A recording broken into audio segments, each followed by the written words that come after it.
Bonjour les étudiants, comment allez-vous? Moi, très bien, merci. J'espère que tout va bien avec vous. Alors, vous connaissez déjà le verbe être.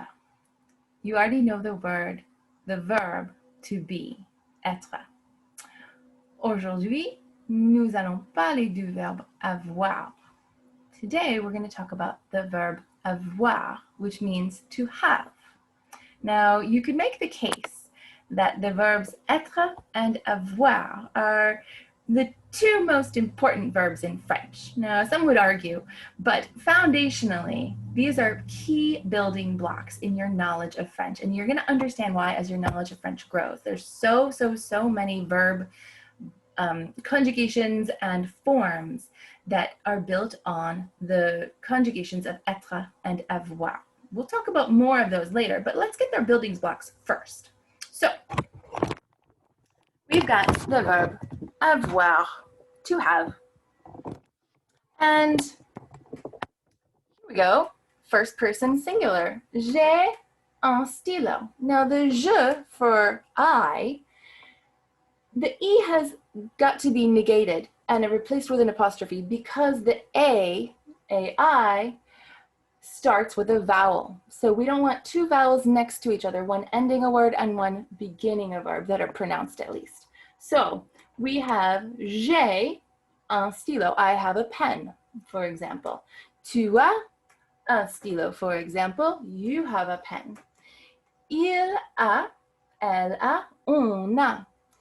He has, she has, or in general, someone, on, has.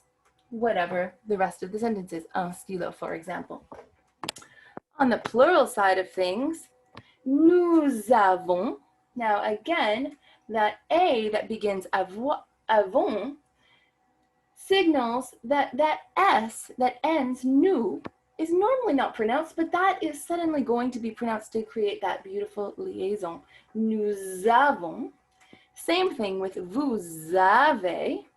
The S is pronounced because of the following vowel, A. Ils ont and elles ont. Same thing with those S's are pronounced as Z's in English to create that beautiful liaison. Okay, so now let's talk about some negation, when you don't have something. So in French, the ne and the pas form a sandwich around each verb that you don't have something of, or any, if you're not running, for example, if you're not walking, whatever the verb is, the ne and the pas go around the verb to create that negative. Let's take a look. We've got our regular je back again because we've got the ne, which starts with a consonant. So we've got the regular E, the je ne pas. However, there's a slight modification here. That ne pas sandwich has to be modified just a little bit because of that A again. So instead of an E, that E gets dropped and we have an apostrophe added. So it becomes je n'ai pas.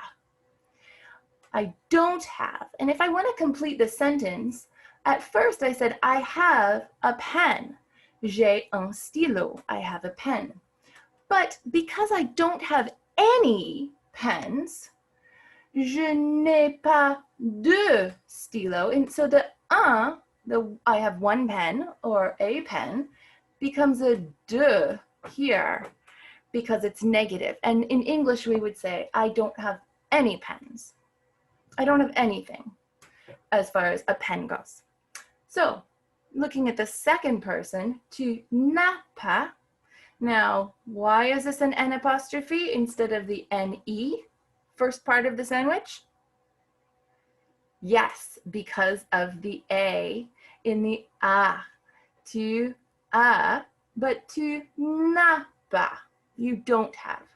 Same thing with the rest of the forms. Because they begin with an A, we have the N apostrophe. Il a, elle a, on a, ou bien, il n'a pas, elle n'a pas, On n'a pas. He doesn't have, she doesn't have, or someone doesn't have. Looking at the plural side, nous n'avons pas, vous n'avez pas, ils n'ont pas, elles n'ont pas. Now, what if someone never has a pen, for example? So you're going to have a slightly different sandwich there. It's still going to be a sandwich, but you're going to change the pas to jamais. So, je n'ai jamais de stylo. I never have a pen. Tu n'as pas. I don't have.